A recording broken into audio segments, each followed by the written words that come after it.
Alors, très courte introduction pour cette vidéo. J'ai été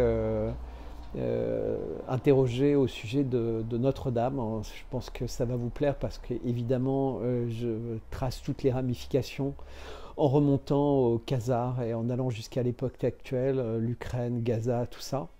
Et au moment où j'enregistre, il y a pratiquement un début de révolution en Roumanie, puisqu'à nouveau, en fait, il y a la volonté d'invalider le candidat qui n'est pas européiste, qui est celui qui est donné grand favori des élections présidentielles, qui ont déjà été annulées une première fois.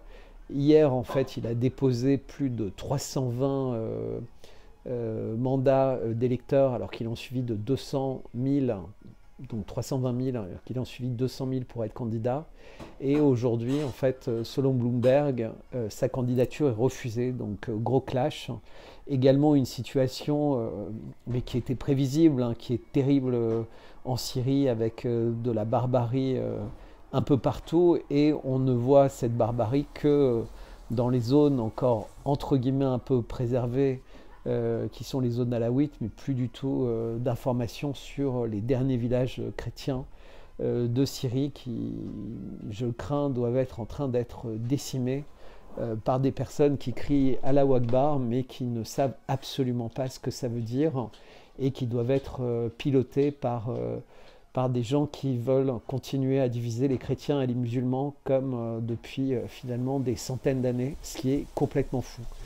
Et d'ailleurs, puisque moi je refuse cette division, comme vous savez, je fais le ramadan et ce soir je suis chez une amie musulmane et qui m'invite à rompre le jeûne. Donc je vous montre la table.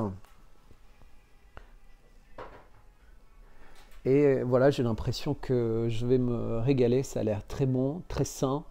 Donc je vous souhaite une bonne vidéo, je vous dis à très bientôt.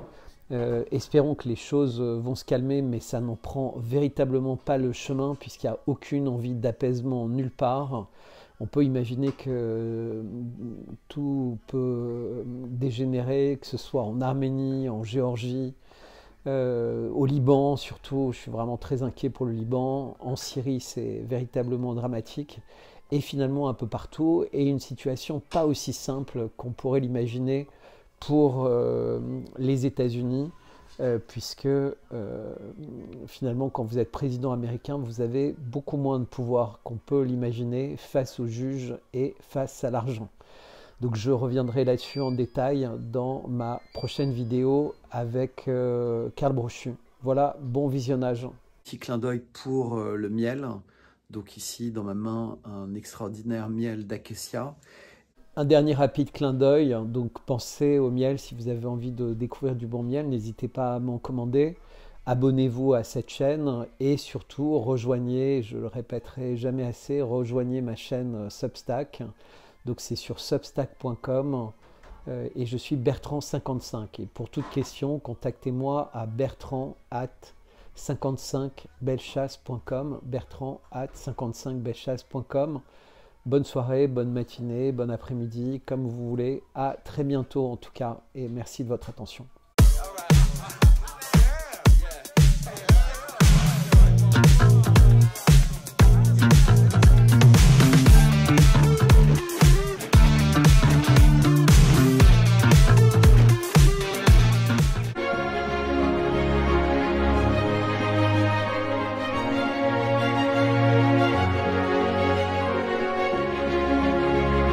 Bonjour Monsieur Bertrand Schoeller. Bonjour Cyril. Voilà, je suis vraiment ravi que vous êtes avec nous. Pour commencer cette émission, nous allons parler tout de suite sur l'identité et le symbolisme de Notre-Dame. Alors, pouvez-vous, en quoi Notre-Dame représente-t-elle un symbole fondamental de l'identité culturelle, historique et spirituelle, tant pour la France que pour l'Europe, dans une société surtout qui est maintenant en pleine mutation? Alors, peut-être l'importance de Notre-Dame vient en grande partie de l'importance de la ville de Paris.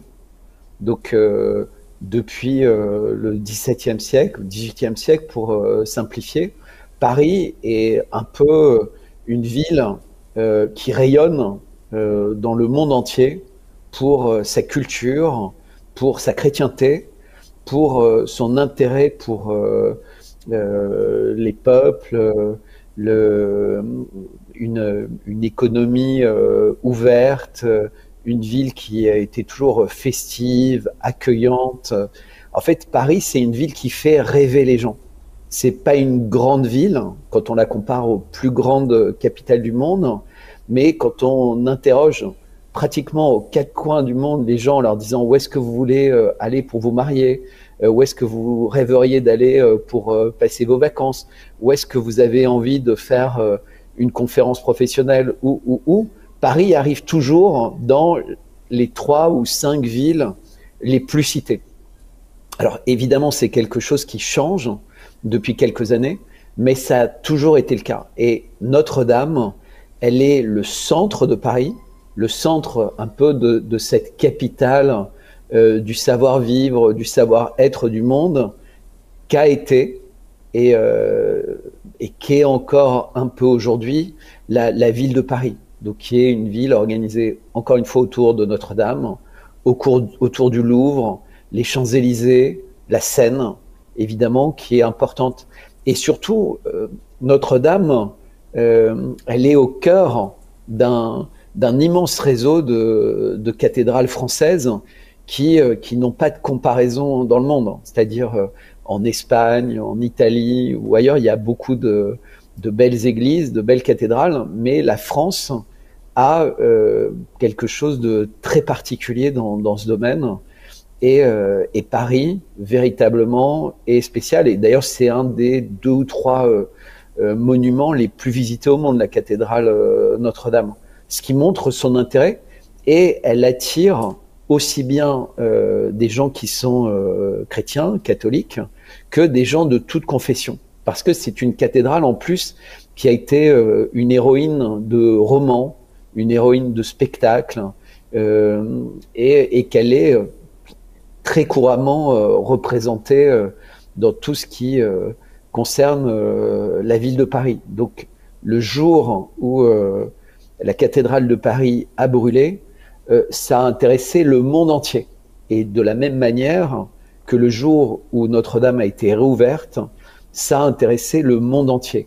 Et c'est, j'imagine, une grande partie de l'échange qu'on va avoir aujourd'hui, parce que tout ça est particulièrement inquiétant. D'une part, la manière avec laquelle cet incendie a eu lieu et finalement l'absence d'enquête sérieuse pour déterminer les causes de l'incendie, et les circonstances de la réouverture de Notre-Dame de Paris, les mots utilisés, les changements effectués et la dynamique de changement à laquelle aspire manifestement le couple Macron, puisque c'est eux qui manifestement tirent les ficelles.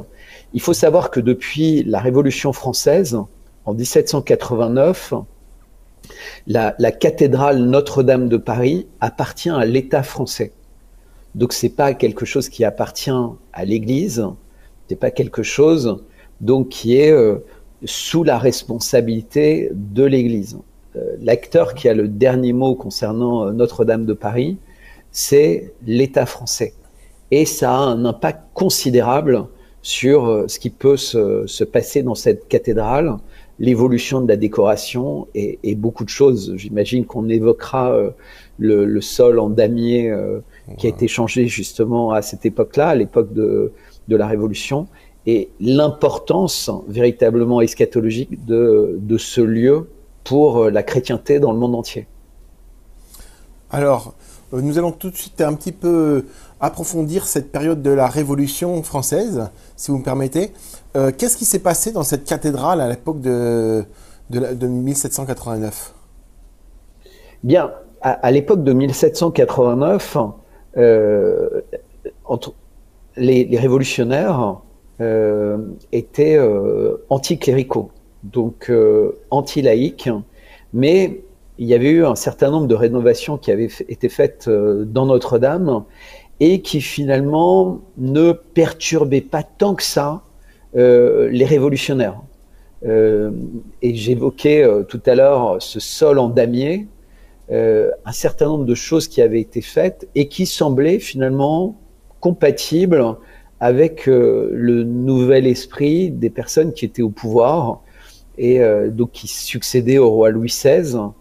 Et donc la cathédrale n'a pas été détruite, elle n'a pas été abîmée, mais c'était plus un lieu qui était au cœur du culte catholique en France. En fait, c'est un lieu qui a.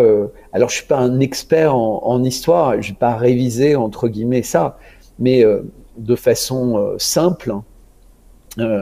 Les révolutionnaires sont des gens qui ont décapité Louis XVI, qui ont décapité Marie-Antoinette, et donc ce ne sont pas des gens qui sont du tout sur le chemin des évangiles, sur le chemin du Christ.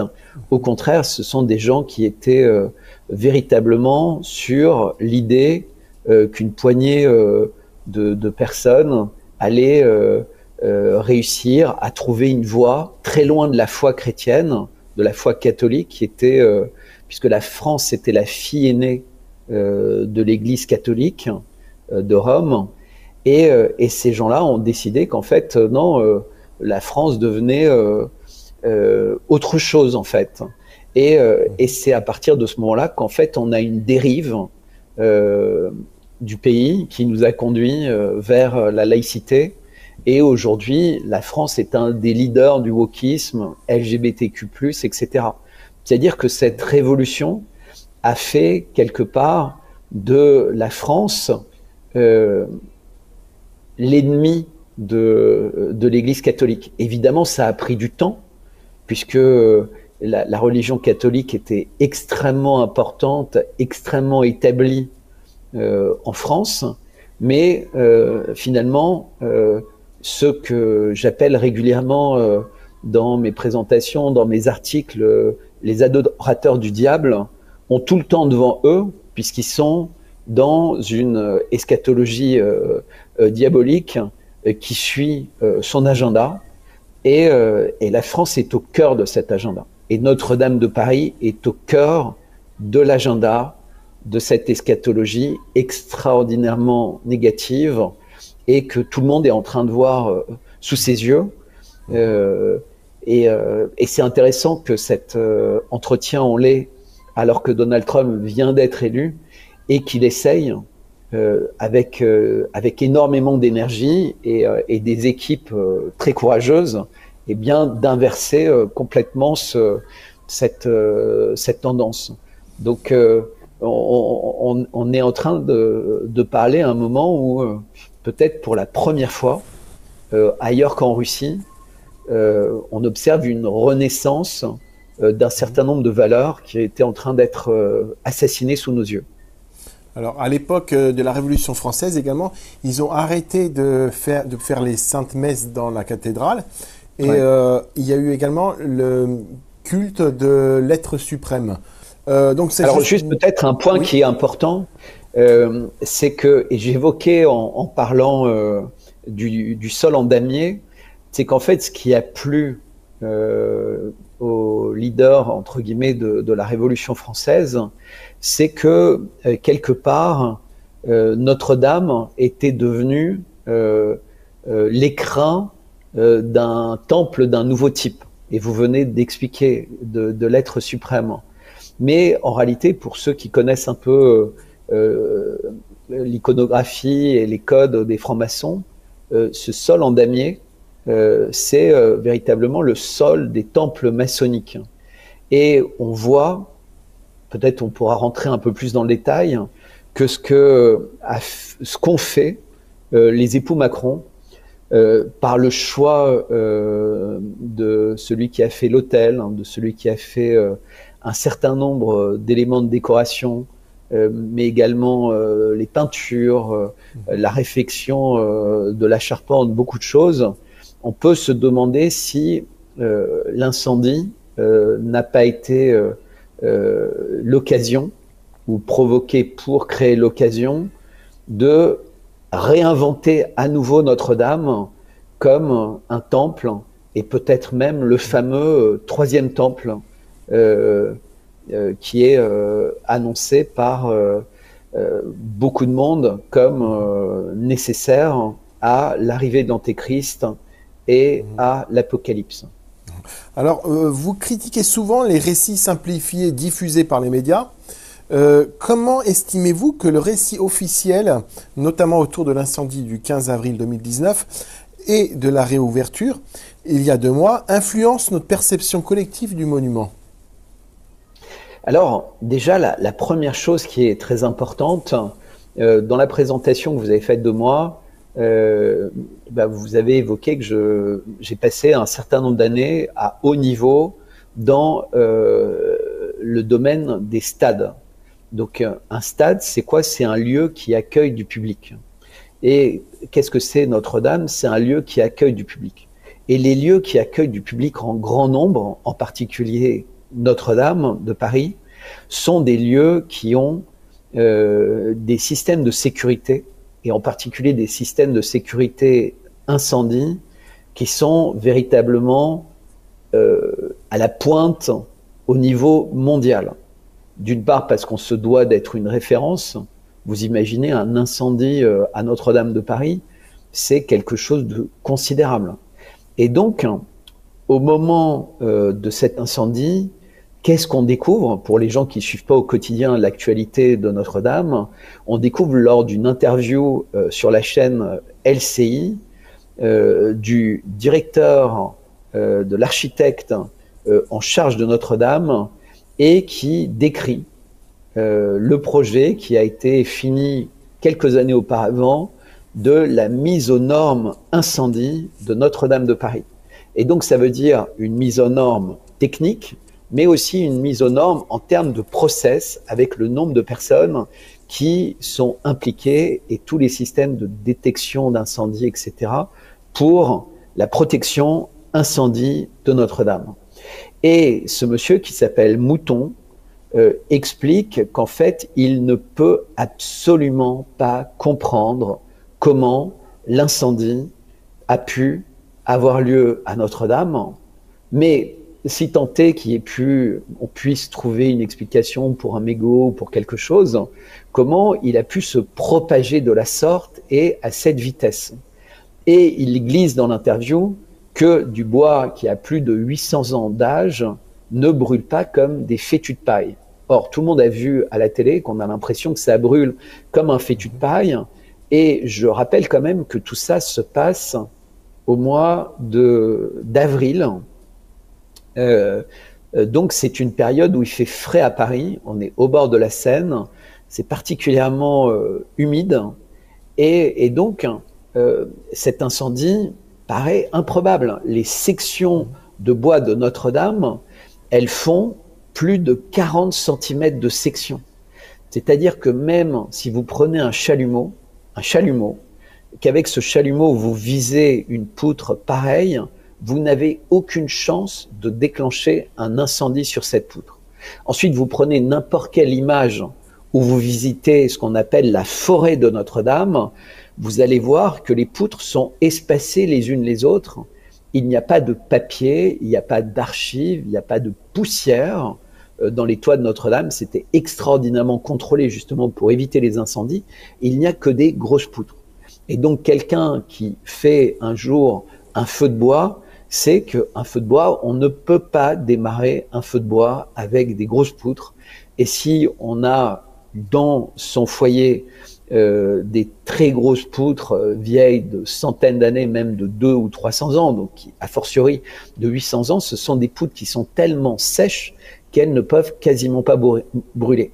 Le bois brûle mieux quand il y a de l'humidité. Je ne vais pas expliquer la réaction thermodynamique, mais il faut qu'il y ait de l'humidité dans le bois pour qu'il brûle bien. Parce qu'en fait, c'est l'eau, en fait, l'humidité dans le bois qui va être chauffée par le foyer et qui va accélérer, entre guillemets, la combustion du bois. Donc, si le bois est trop humide, c'est pas très bien.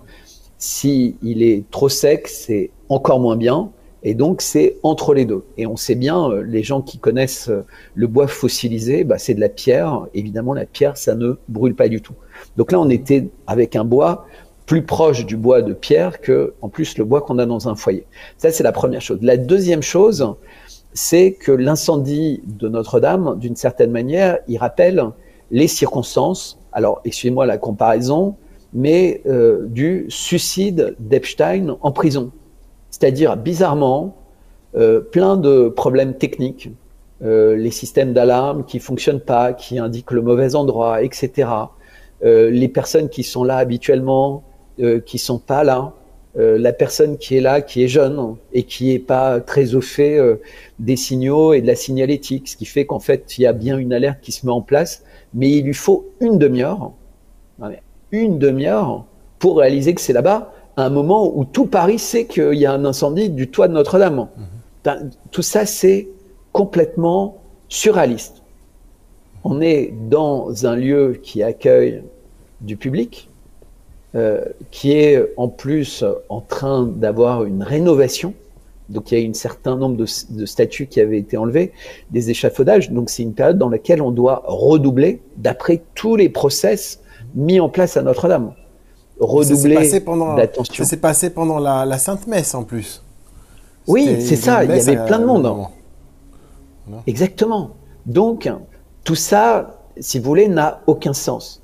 Donc, vous avez peut-être le monument le plus connu au monde. Enfin, Notre-Dame est plus connue que les tours jumelles. Et cet incendie, il est télévisé dans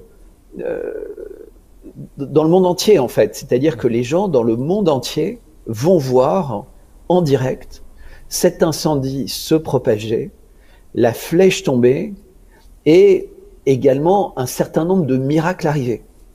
Parce que l'incendie, tel qu'il s'est propagé, ne laissait quasiment aucune chance à Notre-Dame.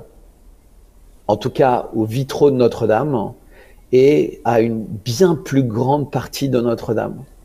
Et qu'est-ce qu'on a observé? On a observé qu'aucun vitraux n'a subi de dommages, que la plupart des reliques de Notre-Dame ont pu être sauvegardées, y compris le coq au sommet de Notre-Dame, et c'est très important. Et effectivement, la flèche est tombée. Alors il faut savoir que la flèche est une flèche qui avait été refaite par... oh, j'ai un trou de mémoire. Par le duc. Au XVIIIe siècle. Voilà, Viollet-le-Duc.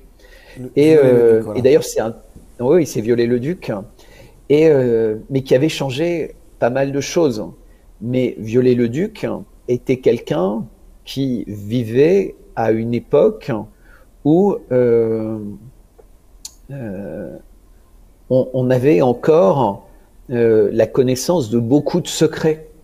Ils avaient continué à se transmettre parce que c'était une époque dans laquelle la religion, d'abord la religion catholique était extrêmement puissante. C'est une époque où on parle de véritablement renaissance, à l'époque de Viollet-le-Duc, hein, de la religion catholique. On voit d'ailleurs qu'en même temps que Viollet-le-Duc a changé ça, il y a eu également le Daimyo Sol, donc on voit bien qu'il y avait déjà une lutte d'influence entre différents types d'aspirations, puisque évidemment la révolution, elle n'est pas arrivée comme ça.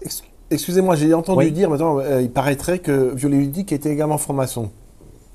Oui, mais la franc-maçonnerie, c'est quelque chose d'assez particulier. C'est-à-dire que la franc-maçonnerie, au début, c'était véritablement les bâtisseurs de cathédrales.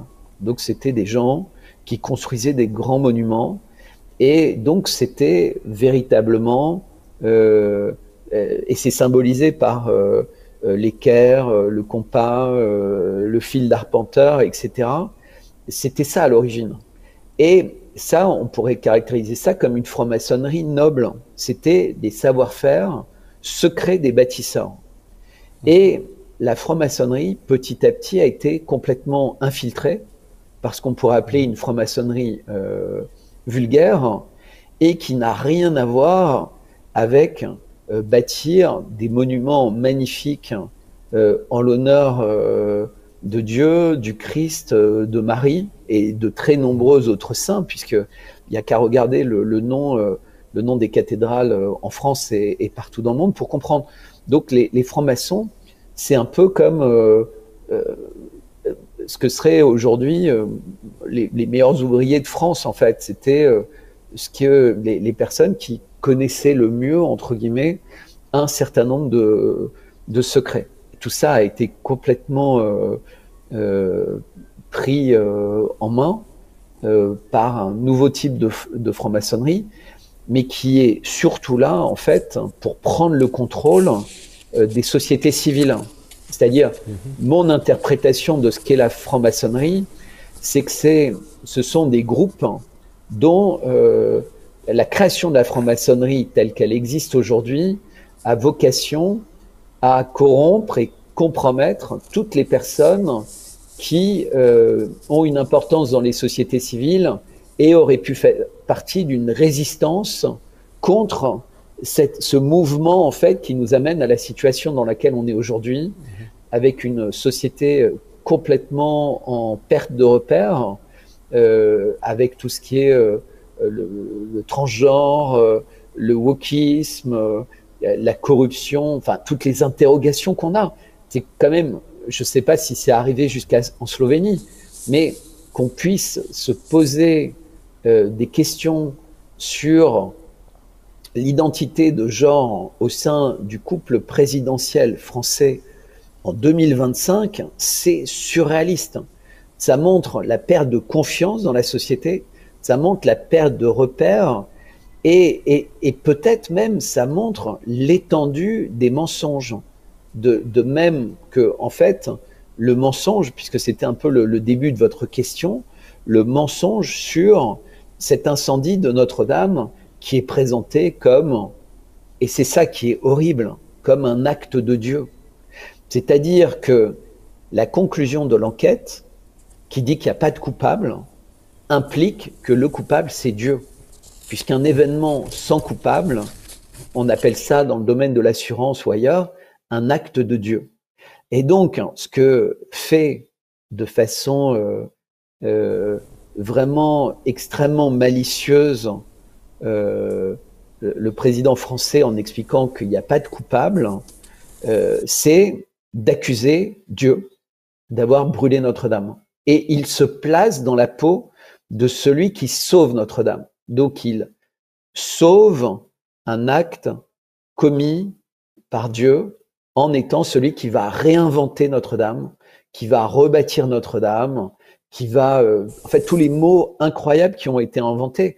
Et c'est pour ça que le sujet qu'on m'avait proposé m'a plu, parce que c'est un sujet extrêmement important. Évidemment, l'incendie de Notre-Dame n'est pas un acte de Dieu, c'est un acte qui relève de compétences extraordinaires. Maintenant, je voudrais juste dire, à titre anecdotique, que la rénovation de Notre-Dame, ça représente un budget de 850 millions. Donc je ne sais pas si les gens qui nous regardent réalisent que c'est 850 millions pour refaire un toit et rénover un bâtiment comme ça, mais ce sont des sommes absolument considérables.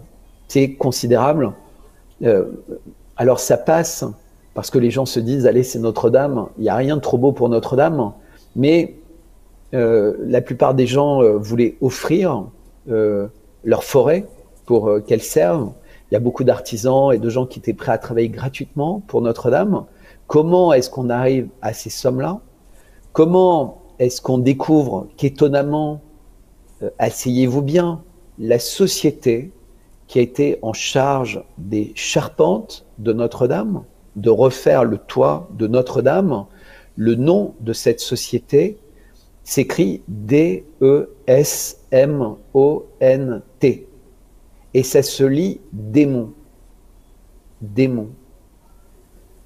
Ensuite, le lieu où a été fabriqué le nouvel autel et un certain nombre d'éléments qui sont en bronze, alors que dans la liturgie, et surtout pour une cathédrale, l'autel ne peut être fait qu'en pierre ou en bois, et là il est en bronze.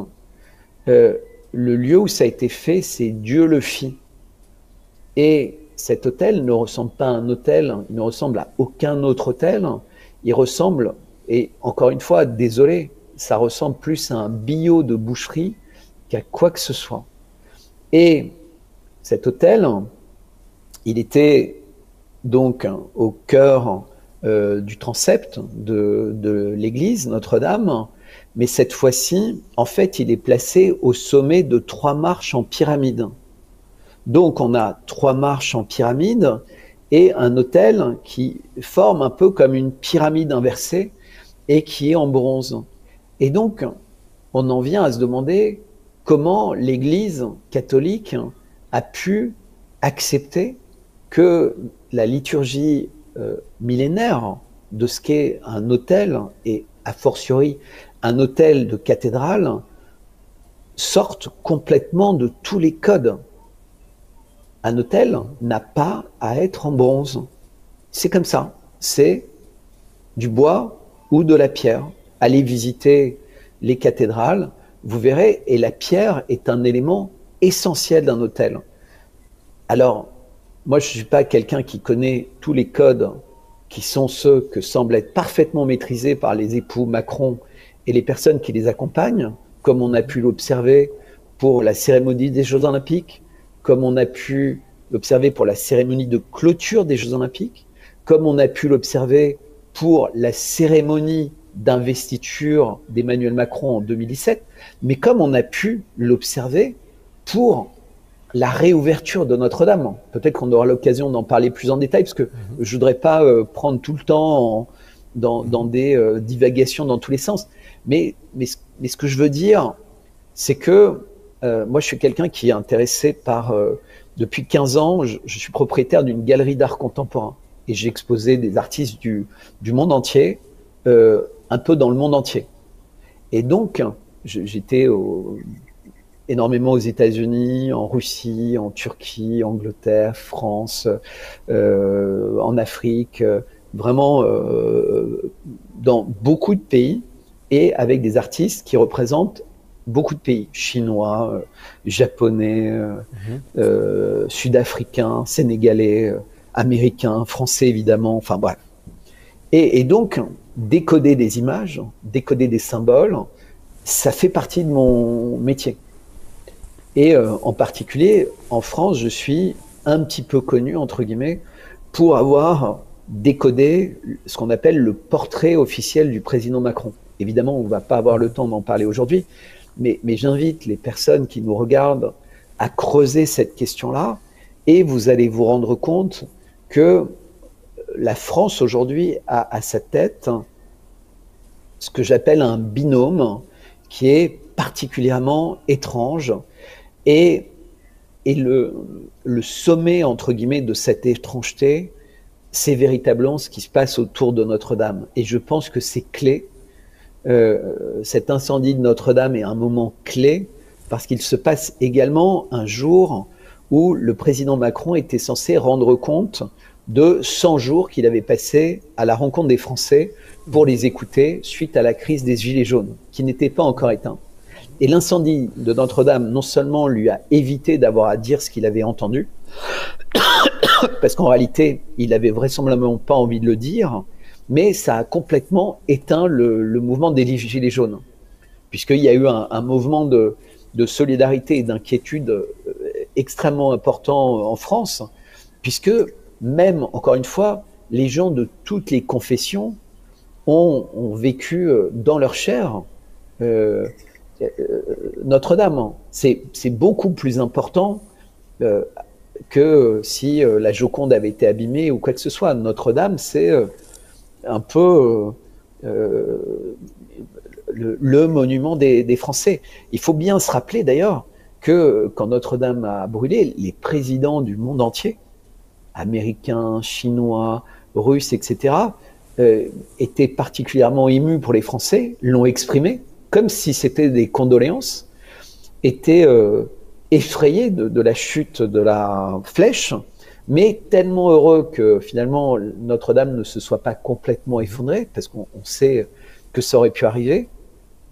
Et donc c'était un choc énorme en fait. Il y a comme un symbolisme, là. Également, il y a comme un symbolisme, parce que l'art gothique, l'art de construire les cathédrales, la forme de la cathédrale Notre-Dame, c'est une croix. Et la flèche, elle se centre au niveau du cœur de la croix.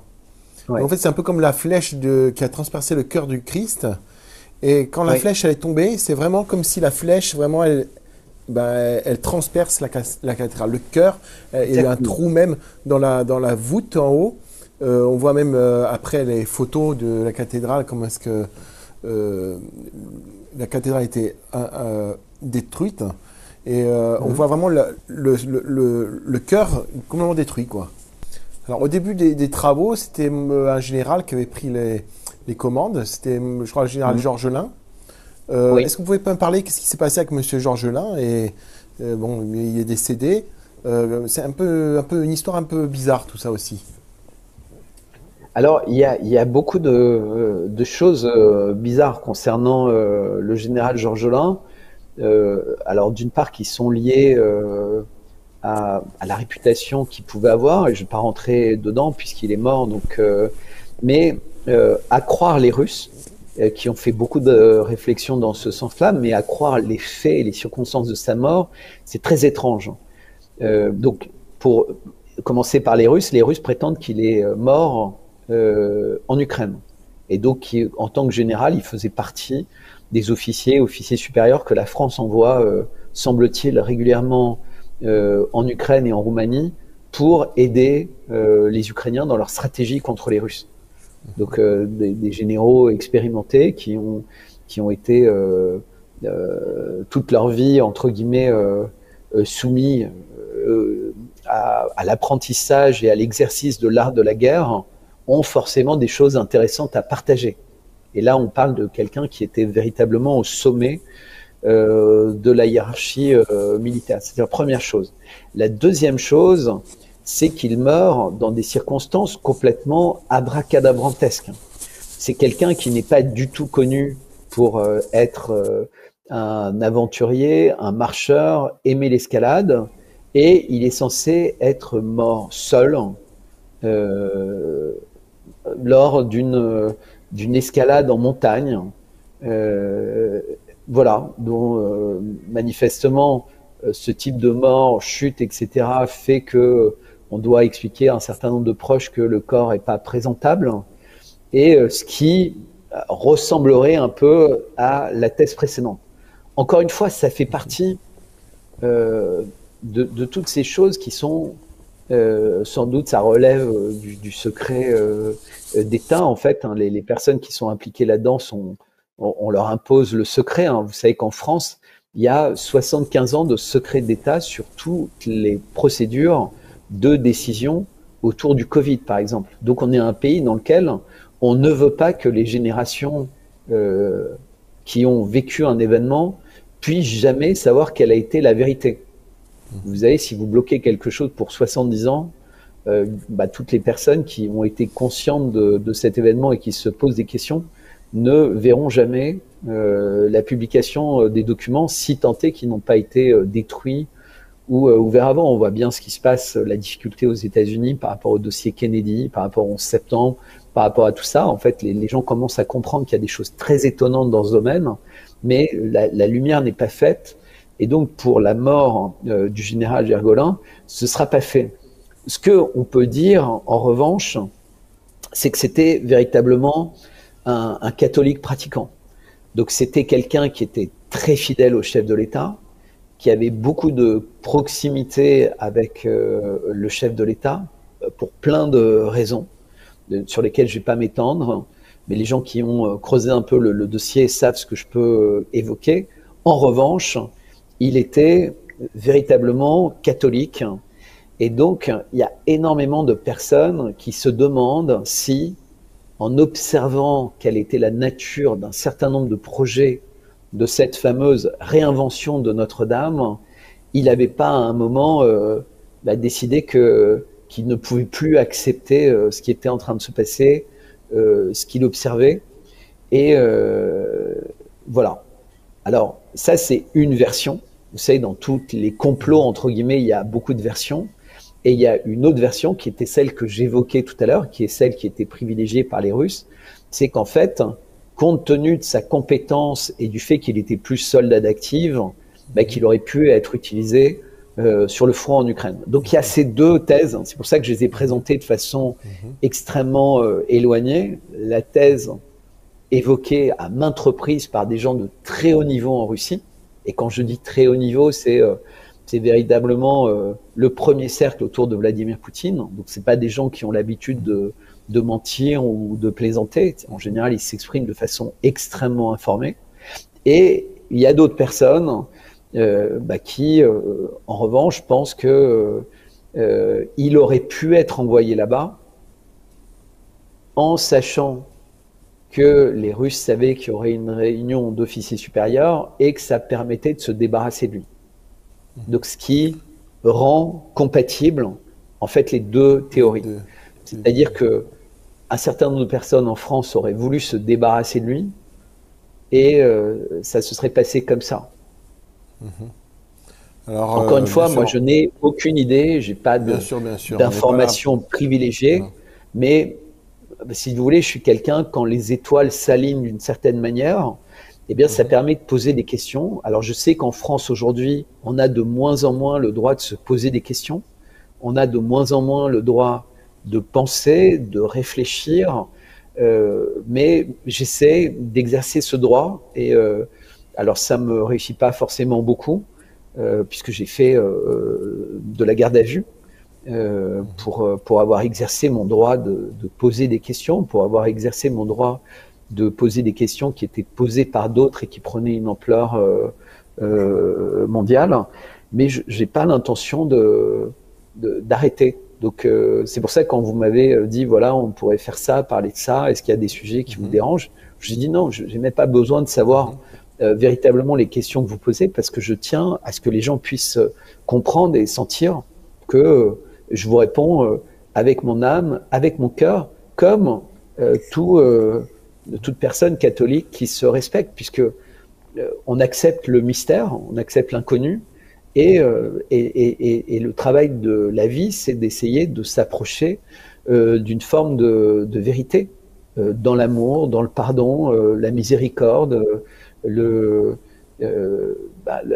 confession aussi, hein, la capacité de se tromper, de faire fausse route et de retourner sur le chemin de vie qui est plus digne et plus honorable. Donc moi, j'essaye d'agir comme ça.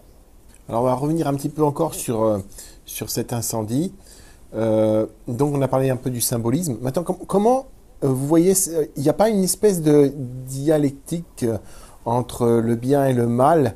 En fait, dans tout ce qui se passe, la cathédrale n'est-elle pas un symbole également pour nous, en Slovénie, sur les projets, comme vous avez dit, mondialistes, wokistes et tout ça?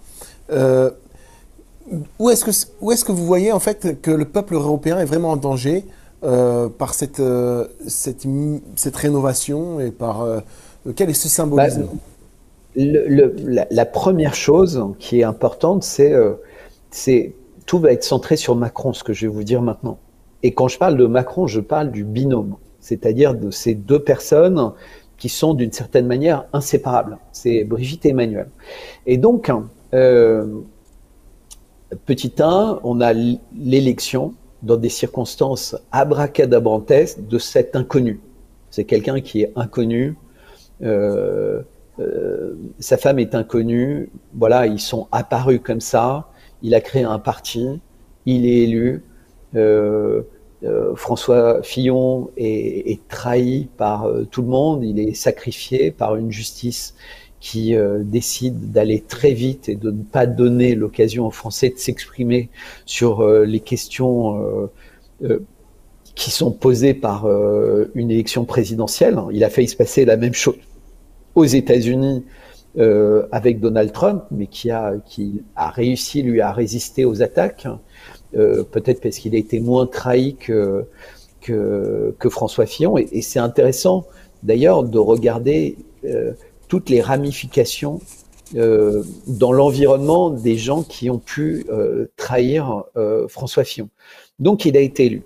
Et lors de son premier mandat, ça a été crise sur crise, beaucoup de violence, beaucoup de changements, beaucoup de censure, beaucoup de choses qui ont été faites et qui auraient dû immédiatement inquiéter les Français et rendre totalement impossible, quel que soit l'adversaire, la réélection de ce binôme à la tête de l'État. Et encore une fois, je ne vais pas rentrer dans les détails. Donc Notre-Dame a brûlé, et ce qu'on observe, c'est que sur tous les chantiers qui aujourd'hui sont combattus aux États-Unis par Donald Trump et sa nouvelle équipe, mais qui sont combattus depuis beaucoup plus longtemps par Vladimir Poutine en Russie, qui sont combattus par Xi Jinping en Chine depuis qu'il a viré, et le monde entier a vu comment il a viré Hu Jintao lors de sa deuxième élection à la tête du Parti communiste chinois. Hu Jintao, qui était un mondialiste, alors que Xi Jinping essaie de se recentrer sur la Chine. On ne va pas pouvoir faire un thème complet sur la Chine, mais peut-être dans un autre entretien, on pourra le faire.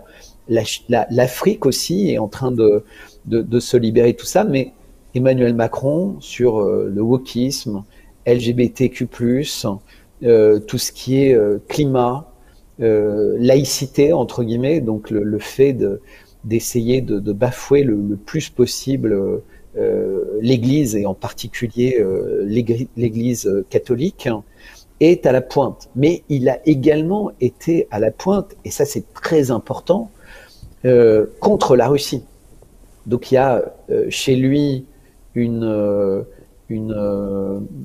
quelque chose de très particulier vis-à-vis de la Russie, et qui semble revenir très très loin en arrière, et parce que à peine arrivé au pouvoir, on a eu l'impression qu'il avait envie d'en découdre avec Vladimir Poutine, ou de prendre le contrôle quelque part de Vladimir Poutine, qu'il avait invité à Versailles. Mais on a vu qu'il avait essayé, soi-disant, d'aider à la paix pendant la période de février 2022. Puis en fait, on a découvert qu'il voulait uniquement gagner du temps pour préparer la guerre contre la Russie. Et d'ailleurs, depuis, il est complètement exclu de toute communication avec Vladimir Poutine et avec l'environnement de Vladimir Poutine.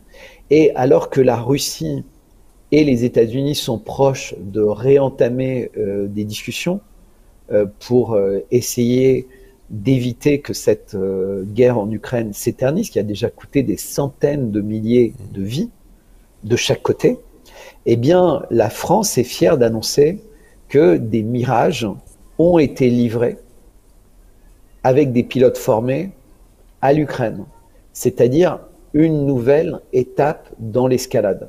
On sait qu'il y avait déjà des F-16, puisqu'il y avait un pilote danois qui avait été tué en Ukraine, et donc là c'était un pilote danois de F-16. Alors les gens expliquaient que c'était un instructeur, il était là un peu par hasard, est-ce qu'il était encore d'active ou pas, enfin de toute façon quand ça se passe au niveau d'État, ils peuvent créer tous les mensonges qu'ils veulent, hein. Ils peuvent faire des faux papiers antidatés, etc. Enfin, qui pourra contester? Mais là, la France est fière de montrer qu'elle fait partie de l'escalade. Et ça a été pareil sur le dossier de Gaza, puisque si vous reprenez l'historique, le 7 octobre, donc il y a l'attaque terroriste du Hamas. J'ai aucun problème pour dire terroriste, puisque c'est une attaque qui vise à capturer des civils, et donc la définition est claire. Voilà. Après, qu'il y ait des bonnes raisons ou pas, c'est un autre débat. Eh bien, dès le 8, le président français est le premier signataire d'une lettre en tête de la Maison-Blanche, ce qui est très bizarre d'ailleurs, et qui cite en premier Macron comme vraiment le leader de cette folie qui a été de déclarer que l'État d'Israël, donc le régime de Netanyahou, avait le droit de se défendre, et qu'un certain nombre de pays, donc France, États-Unis, Italie, Allemagne, Angleterre, s'engageaient à 100% aux côtés d'Israël pour se défendre. Et on voit à quoi ça aboutit, puisqu'on a pu observer véritablement un génocide de Gaza. Si on écoute les chiffres qui ont été annoncés récemment par Donald Trump, qui parlent d'1,7 million, 1,8 million personnes qui vivraient aujourd'hui à Gaza, sachant qu'avant le 7 octobre, selon les sources, c'était 2,4 millions ou 2,5 millions, ça sous-entend qu'en plus des morts et des disparus sous les bombes, il y a eu un excès de morts à Gaza à cause des maladies, à cause de la fatigue, à cause de la malnutrition, c'est la baisse de l'espérance de vie, pour simplifier, qui atteindrait les 700 000 morts. Alors, peut-être qu'il est allé très loin en annonçant ce chiffre, Donald Trump, mais beaucoup d'études sérieuses parlent de 400 000. Eh bien, la France, d'un bout à l'autre, a été un soutien très fort de Netanyahou, qui même alors qu'il était sous le coup d'une volonté, puis de la réalisation d'un mandat d'arrêt contre lui pour crime contre l'humanité, a eu les honneurs du journal le plus regardé en France sur TF1, puis une soirée complète en direct sur LCI pour expliquer les éléments de langage de sa campagne, et encore une fois, je le répète, génocidaire à l'attention des Palestiniens. Et ce n'était pas d'ailleurs qu'à Gaza, puisque la Cisjordanie a énormément souffert.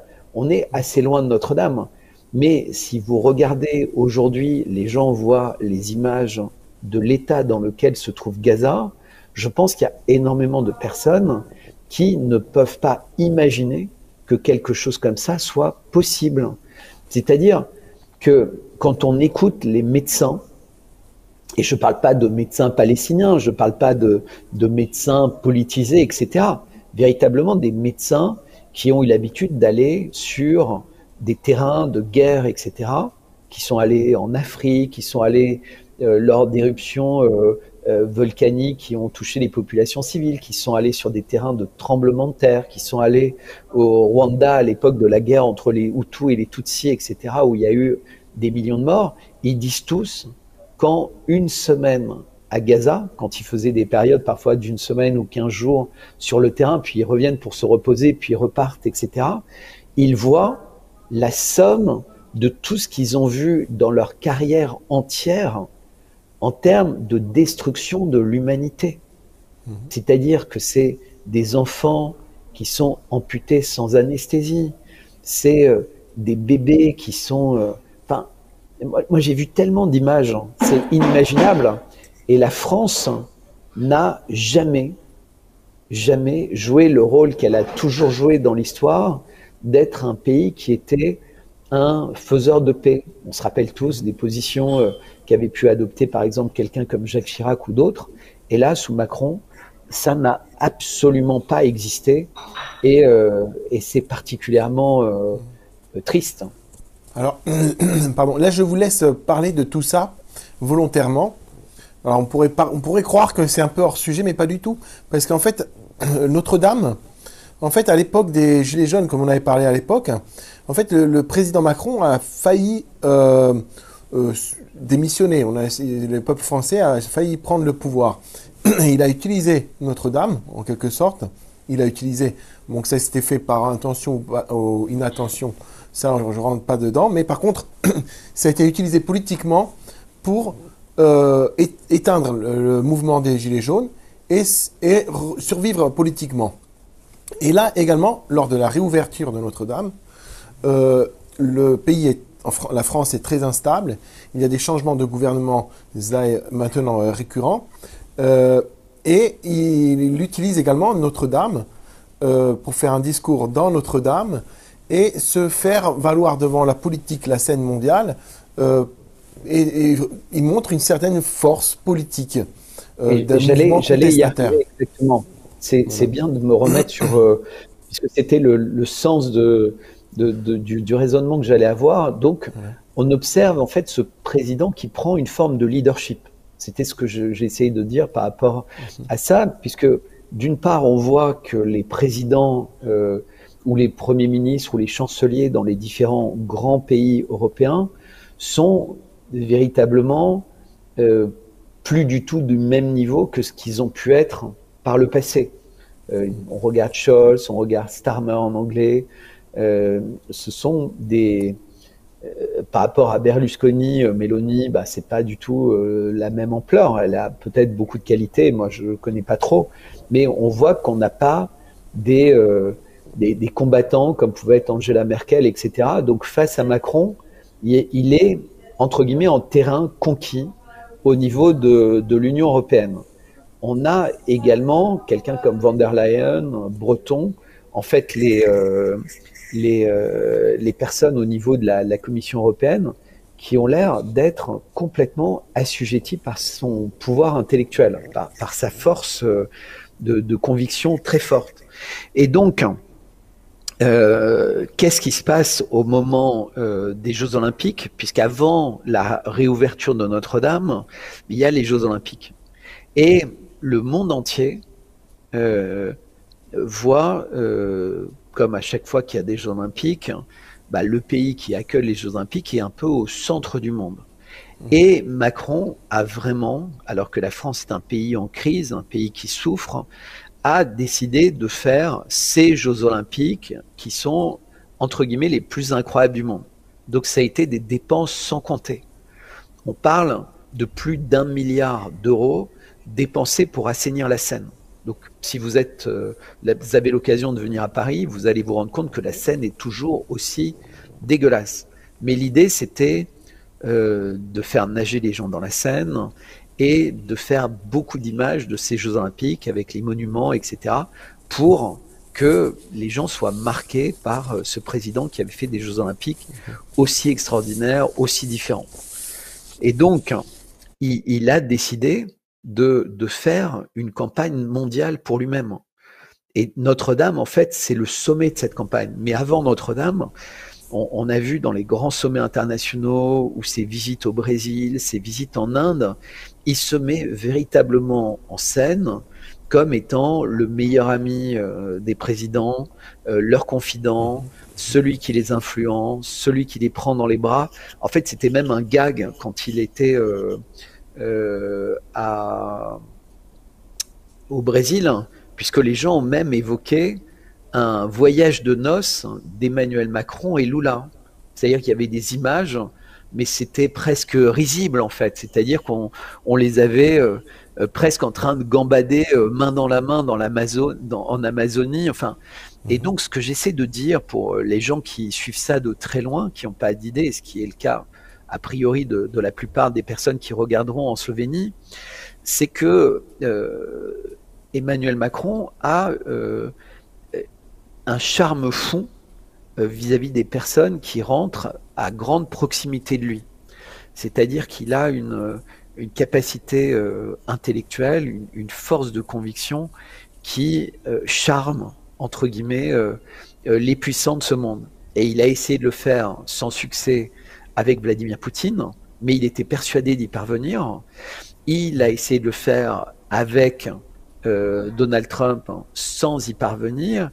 Il a essayé de le faire avec Xi Jinping sans y parvenir. Mais pour montrer à quel point c'est quelque chose qui est vraiment très fortement ancré en lui, d'avoir la certitude qu'il peut séduire tout le monde, c'est qu'au moment du sommet des BRICS en Afrique du Sud en 2023, eh bien, Emmanuel Macron avait voulu être invité par l'Afrique du Sud parce qu'en fait, il était persuadé qu'il réussirait à convaincre les membres des BRICS de prendre une autre direction que celle qu'ils avaient envie de prendre, c'est-à-dire de ne pas isoler la Russie, de ne pas isoler la Chine et de s'associer entre eux. Puisque, en fait, le discours d'Emmanuel Macron, c'est qu'il est, entre guillemets, et c'était encore plus visible à l'époque du président Biden, qui était une véritable momie, qu'il était finalement le président jeune, charismatique, leader du monde, le meilleur ami d'Obama, le meilleur ami de Klaus Schwab, celui qui brillait, entre guillemets, et qui prenait par la main le pape François, qui guidait Joe Biden au sommet du G7 au Japon, qui était à expliquer au Premier ministre anglais ou au chancelier allemand comment comprendre les choses. Enfin, si vous voulez, quand vous regardez le récit en images des dernières années, tout ça, ça ressemble à l'ascension de ce président vers les sommets du pouvoir mondial. C'est comme si il mettait en scène en fait sa prise de pouvoir vis-à-vis des autres présidents, donc en Union européenne et dans le monde. Et donc le sacre à Notre-Dame, et je suis désolé, on a mis beaucoup de temps pour y arriver, mais pour lui, il a vécu ça véritablement comme un sacre. Et il faut savoir que c'est un sacre qui s'est passé en 2 épisodes. Donc il y a eu un premier épisode qui a été un peu surprise, lors duquel Emmanuel Macron a pris la parole à l'intérieur de la cathédrale devant plus de 2000 personnes qui avaient été les compagnons qui ont travaillé à la rénovation de Notre-Dame. Et j'insiste bien, rénovation. C'est pas une reconstruction, c'est pas rebâtir, c'est pas quoi que ce soit, c'est ni même réinventer. Son job par rapport aux règles internationales de l'UNESCO, etc., c'était de rebâtir Notre-Dame. Et donc c'est important véritablement d'avoir ça en tête, parce qu'en fait, il a tout changé, il a tout travesti. Donc il a pris le pouvoir avec les ouvriers à l'intérieur de Notre-Dame, ce qui est interdit, c'est-à-dire même les rois de France n'avaient pas le droit de faire des discours politiques dans la maison du Seigneur. Lui, il l'a fait. Et non seulement il l'a fait pour cette présentation qui était, je crois, le 27, 26 ou 27 novembre. Je crois que c'était le 27 novembre, puisque c'était 9-11. Un nombre très intéressant pour les gens qui s'intéressent au nombre. Et ensuite, il l'a refait pour l'inauguration officielle, puisque sous prétexte de tempête, les choses ont eu lieu dans Notre-Dame, alors qu'en fait, il aurait dû s'exprimer à l'extérieur de Notre-Dame. Et au moment de cette inauguration, il s'est passé une chose qui aurait dû choquer le monde entier et qui a très peu choqué, c'est que la cathédrale était pleine alors qu'elle n'était pas censée être ouverte, et la cérémonie d'ouverture de Notre-Dame n'a été faite que pour les époux Macron et la maire de Paris, mais qui étaient pour ainsi dire invisibles à côté d'eux.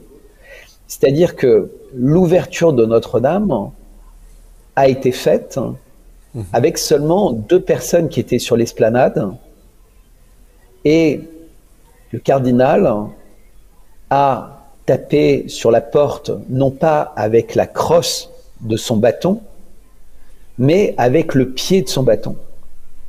Ce qui est déjà blasphématoire. C'est-à-dire qu'on tape toujours sur une porte avec la crosse, la partie qu'on tient à la main, et on utilise la crosse pour obtenir un meilleur bruit et pas se faire mal à la main.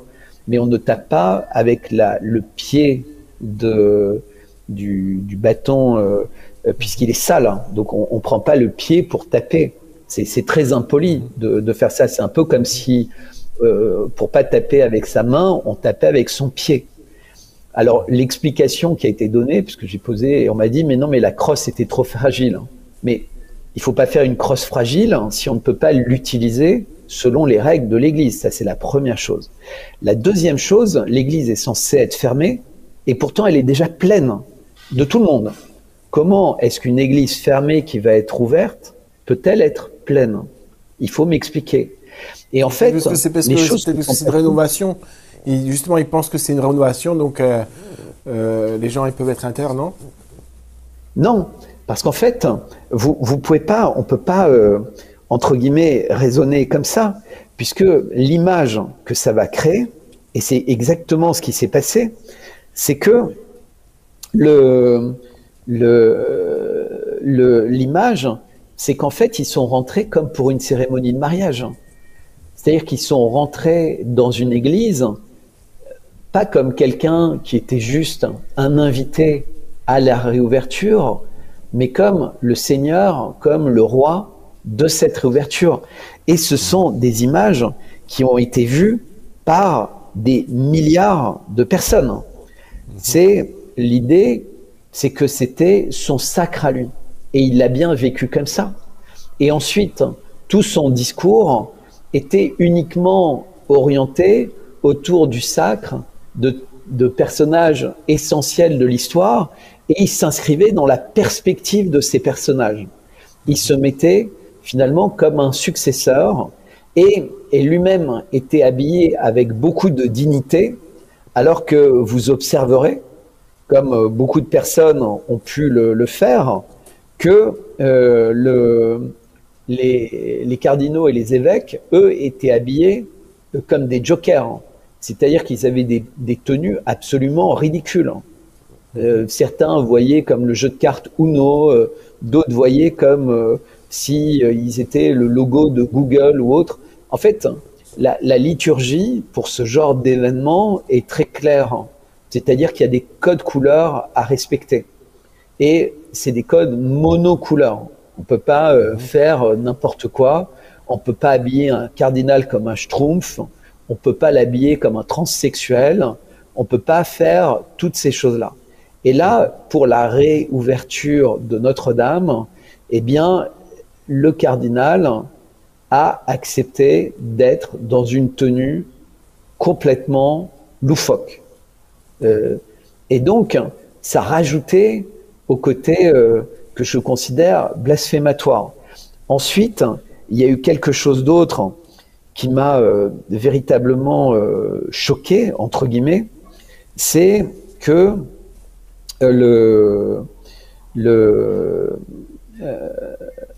l'orgue fait des improvisations.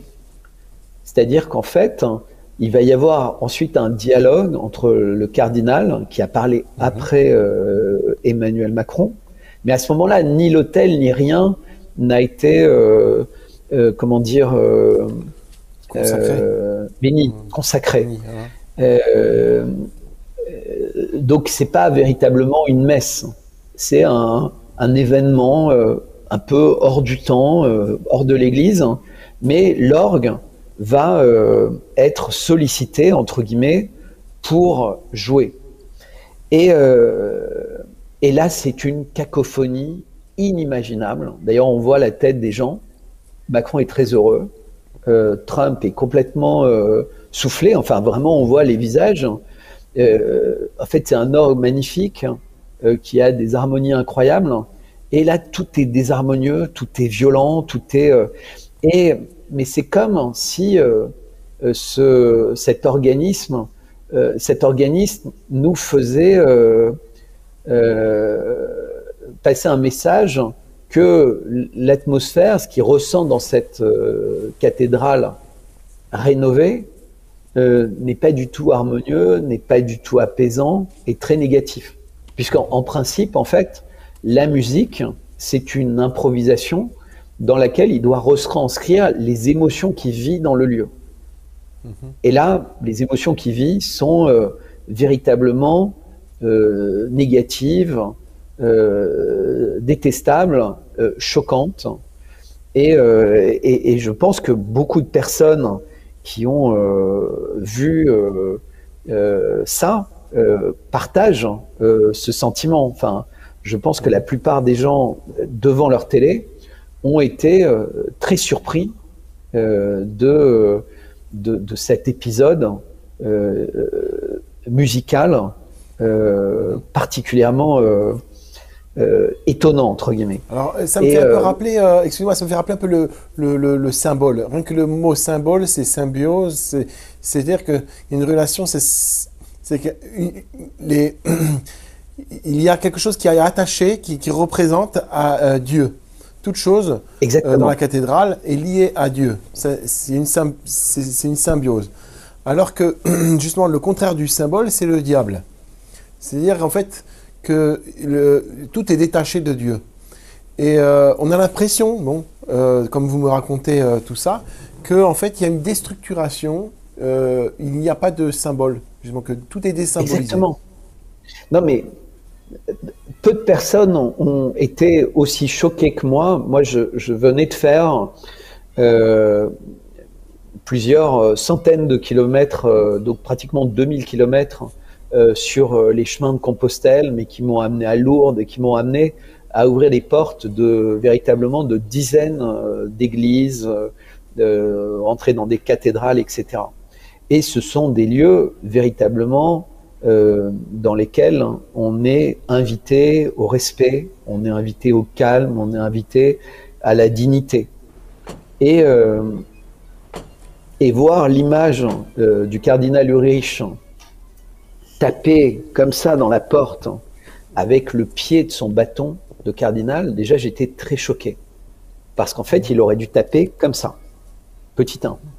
Petit 2, une cathédrale, c'est un lieu de recueillement.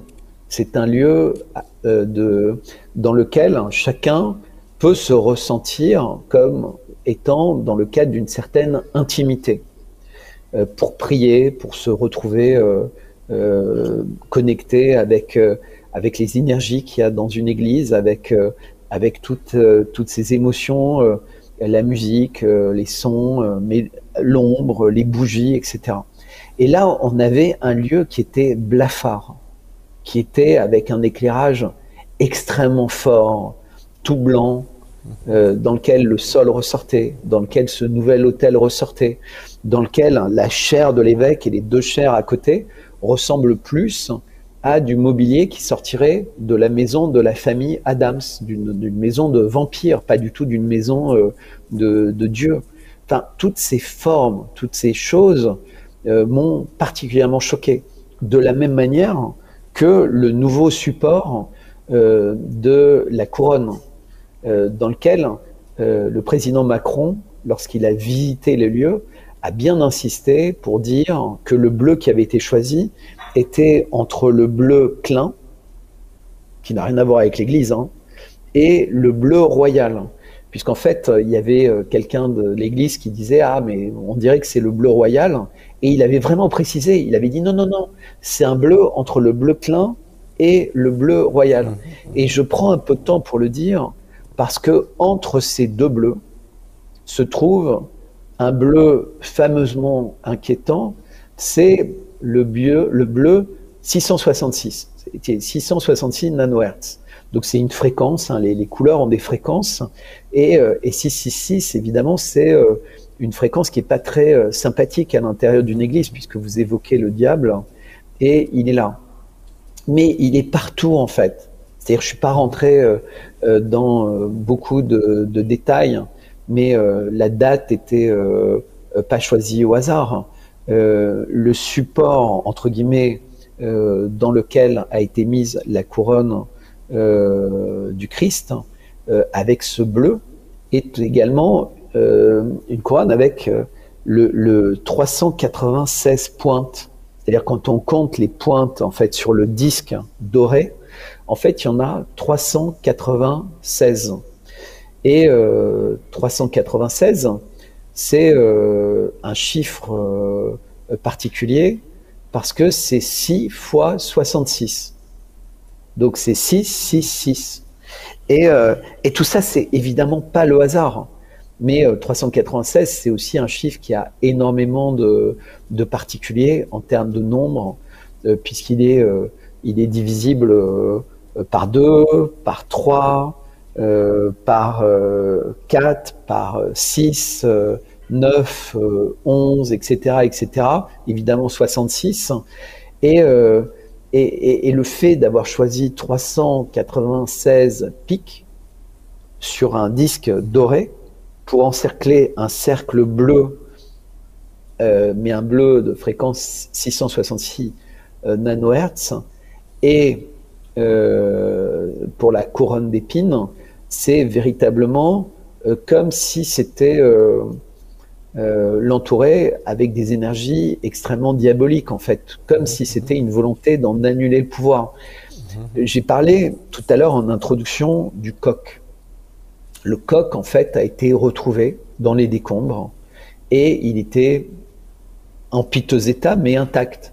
C'est-à-dire, il était comme un objet de bronze qui est tombé avec la flèche, mais évidemment, il n'a pas fondu. Eh bien, il a été remplacé par un nouveau coq. On ne sait pas ce qu'est devenu l'ancien coq, qui aurait dû être uniquement restauré et remis à sa place, puisqu'il était totalement réutilisable. Et le nouveau coq, en fait, ne ressemble plus du tout à un coq, il ressemble à un phénix. C'est-à-dire que si vous regardez les images du nouveau coq au sommet de la flèche de Notre-Dame, c'est un phénix. Est-ce que c'est un clin d'œil voulu? Mais le phénix est un animal fantastique qui n'a rien à voir avec la religion catholique, alors que le coq, c'est un des 3 d'animaux importants. Il y a l'agneau, le coq et le poisson dans la religion catholique, mais pas le phénix. Ça fait pas partie des codes. Et donc, remplacer ce coq par un phénix... Oui. Pour info, je tiens à préciser que dans le coq, initialement, maintenant je pense qu'il doit être également dans ce phénix, comme vous dites, il y a les reliques de Sainte-Geneviève. Oui, parce qu'en fait, Notre-Dame a été bâtie pour Sainte-Geneviève, et qui est un peu la patronne aussi des marins pêcheurs. Et c'est pour ça qu'en fait, Paris, c'est fluctuate nec mergitur. C'est-à-dire que c'est une ville qui peut subir beaucoup de choses, mais qui ne coule pas, en fait. Et donc, je sais pas. On sait maintenant qu'il devrait y avoir 5 ou 7 vitraux changés, mais sans aucune raison. Moi, je suis allé visiter Notre-Dame depuis qu'elle a été réouverte. Il y a beaucoup de changements dans Notre-Dame, beaucoup de changements dans la décoration, beaucoup de changements dans l'énergie du lieu, beaucoup de... En fait, c'est... J'ai encore une petite question, parce que là, on arrive vraiment à la fin et je m'excuse, mais c'est très passionnant. À l'époque, il disait que lors des Jeux Olympiques, il y avait une cloche, et cette cloche, maintenant, elle serait dans la cathédrale. Alors, est-ce que c'est vrai? Oui. Oui. Alors c'est vrai, il faut savoir aussi que les cloches qui sont dans la cathédrale sont toutes des cloches qui ont été changées, y compris parce qu'elles ont toutes des prénoms, entre 2013 et 2015. Et c'était à l'initiative de Frédéric Mitterrand que les anciennes cloches avaient été enlevées. Il y a des gens qui, à ce moment-là, ont voulu les racheter, les rénover, et elles ont été changées par d'autres cloches. Et il se trouve que la personne qui a financé les cloches s'appelle Marc Ladré de la Charrière, qui a financé les nouvelles cloches. Et il est très lié à l'affaire Fillon, il est très lié également à Brigitte Macron. Il est celui qui a mis en contact Brigitte Macron avec Thomas Joly, qui a fait la cérémonie d'ouverture, et on constate en ce moment que tout ce petit monde appartient à un cercle très restreint, au sein duquel il y a aussi Xavier Niel, Mimi Marchand. Là, on rentre vraiment dans ce qui vient de sortir avec Candace Owens aux États-Unis, des histoires de pédophilie derrière, et vraiment diabolique, on va dire vraiment quelque chose qui est vraiment très sérieux, et c'est très sérieux parce que, voilà, je pense que c'est tellement, on va dire, horrible, que par moment, on a besoin que ce soit très, très horrible pour que ça passe mieux envers les gens. Oui, et là, en fait, j'ai l'impression que les gens ne se rendent pas vraiment compte de ce qui se passe en France actuellement. Exactement. Moi, je n'avais pas conscience de tout ça.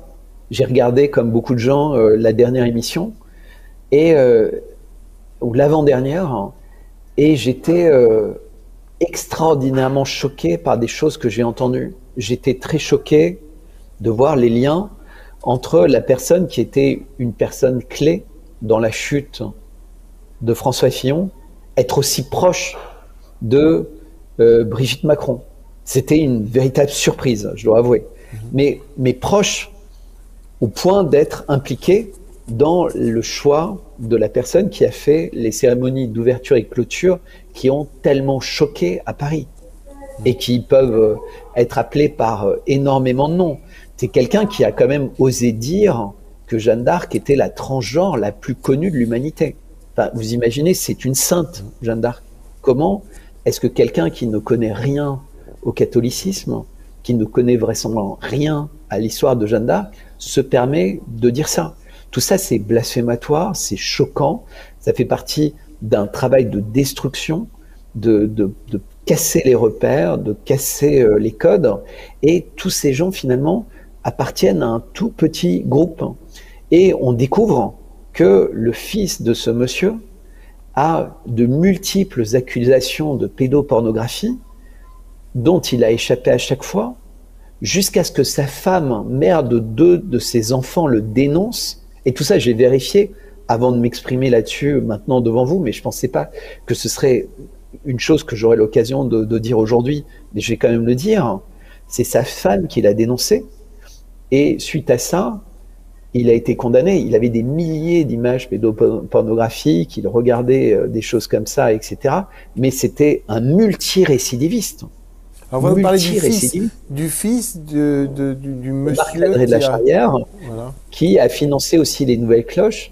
Et vous savez que de la même manière que les lumières, que les couleurs ont des fréquences, et ça a un impact évidemment sur nous, puisque nous, enfin tout, si on croit Nikola Tesla, si on croit Einstein, etc., on n'est qu'énergie et fréquence.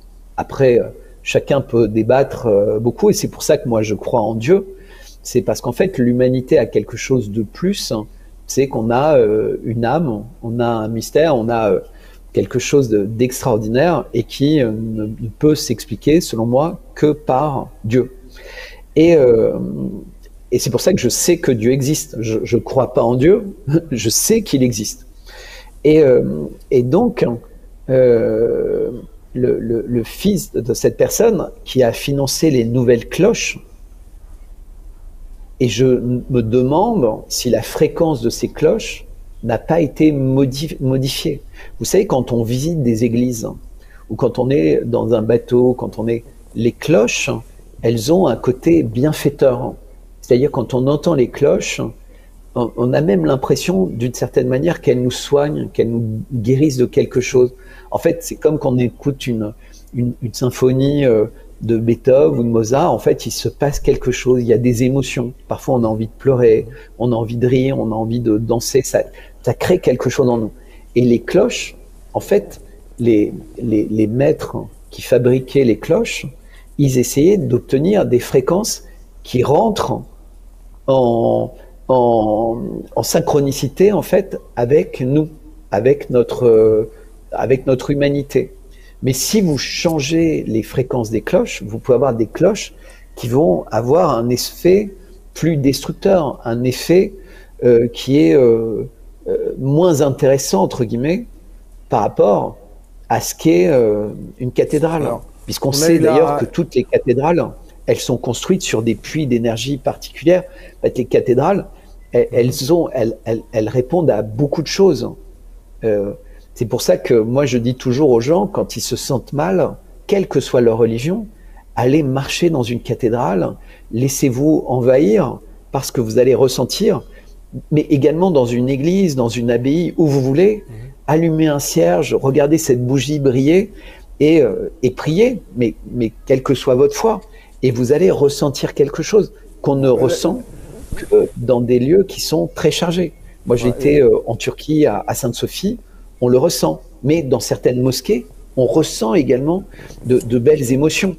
Alors pour juste replacer dans le contexte, les cloches, donc il y a eu cette profanation sur la scène de la Seine, donc une espèce un rituel de la messe qui a été un simulacre, on va dire, une profanation avec des transvestis et tout ça, et il y a eu la cloche de cette cérémonie, en fait, bon, désolé, mais c'est celle qui est maintenant dans Notre-Dame également.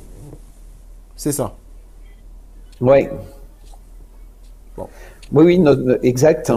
Voilà, donc en tout cas, excusez-moi si je me suis un petit peu attardé avec certaines questions comme ça, mais voilà, en tout cas, c'est très très passionnant. Je vous remercie beaucoup. Au revoir, monsieur à bientôt. Berthoufler.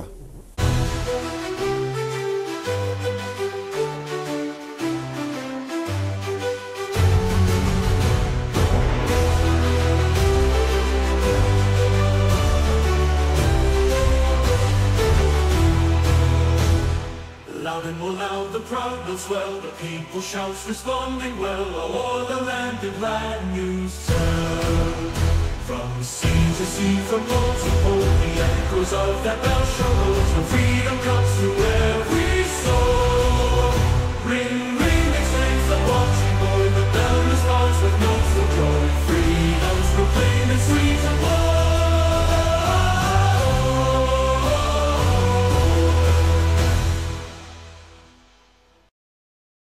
abonnez-vous s'il vous plaît à mon Substack.